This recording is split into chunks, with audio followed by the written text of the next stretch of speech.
Are you someone who wakes up an hour or two before you actually need to wake up and you're frustrated that you can't seem to fall back asleep? Losing that sleep can be so frustrating, and I know what it's like because I had the same issue too. In this video, I'm going to explain to you why this is actually happening and what you can do to actually get those hours back. So let's go ahead and get started. So to start off, I just want to ask you, could you possibly be getting enough sleep? How much sleep we need with time changes. And as I work with clients, oftentimes they'll start getting 6-7 hours sleep and they're waking up an hour or two before their alarm and they're getting frustrated. Like, I want to get those next 2 hours. I'm being shorted that time. I want it back. I used to sleep 8 or 9 hours before insomnia. And if I'm only getting 6 or 7, I'm short those hours. And oftentimes, their sleep needs at their age or with time have become shorter.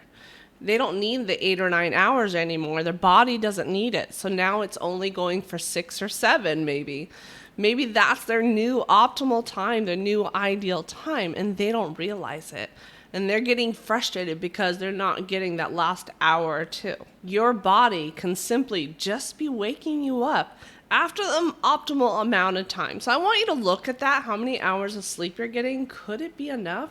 If it's 6+ hours, that might be your optimal time.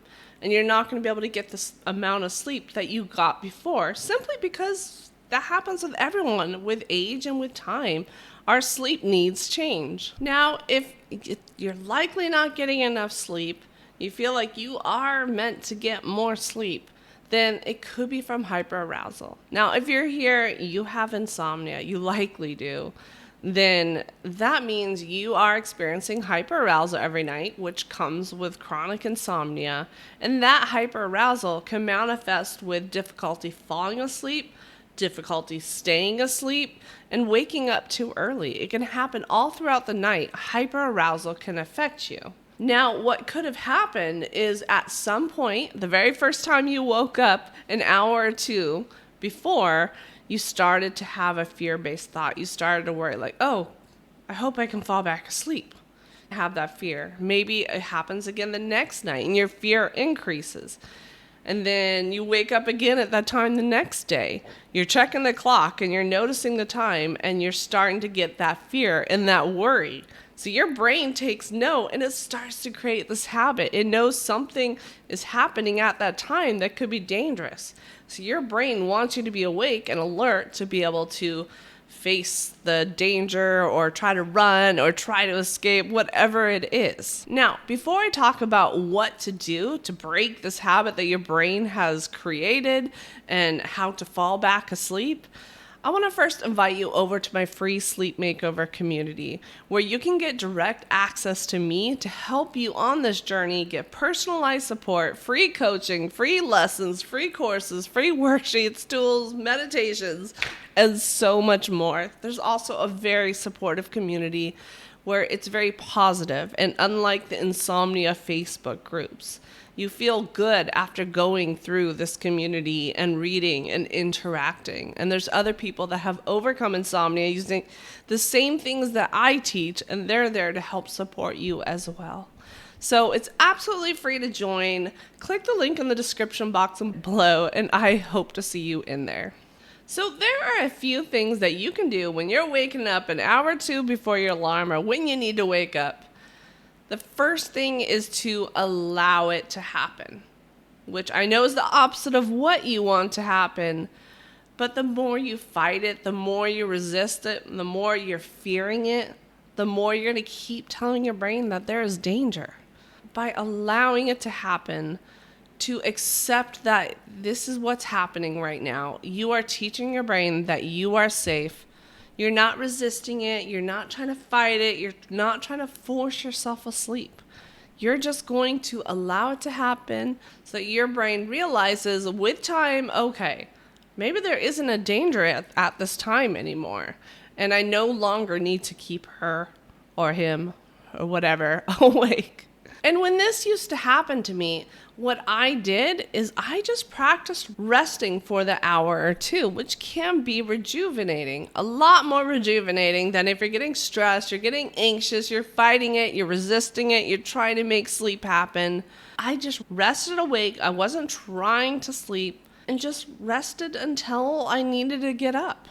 Sometimes I was bored and I would just let myself go with my thoughts, but eventually I did fall asleep. I did start to sleep more and more. And I wasn't resting to try to make myself sleep or sitting, okay, I hope I fall asleep. Yes, I did in the beginning, but I realized I had to stop doing that. I just needed to rest because it's better than fighting it. It's better than the alternative. It's better than telling the brain that there is danger. Now, another big thing that can really help is to stop looking at the clock.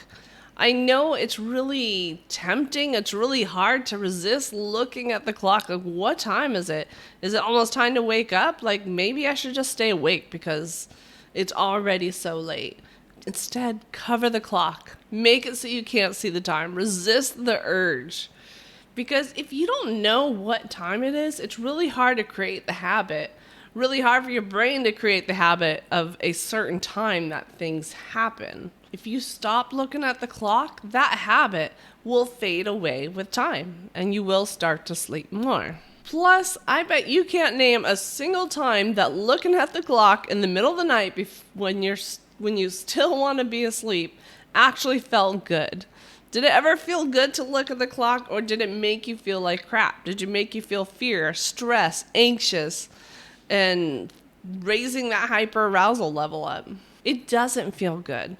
So get rid of the clock, stop looking at it. But of course, most of us use a cell phone, an iPhone, or Android, or whatever, and keep that on our nightstand. Just keep it upside down, don't look. You can even put a piece of black electrical tape over where the clock goes so that you don't see it. Even if if you forget to resist and you turn your clock over, you're like, oh wait, I can't see it. So now that you understand how to slowly gain those hours back at the end of the night, perhaps you also have trouble at the beginning of the night, trouble falling asleep, and you want to gain that time back too. I did this video where I talk about how to fall asleep faster, which also applies to when you wake up early, and vice versa. You can get a lot of tips from there to help you fall asleep faster, also sleep in longer. So go check out that video, or you might like the other one as well. So that's it for today's video. Thank you for watching, and I will see you in the next one.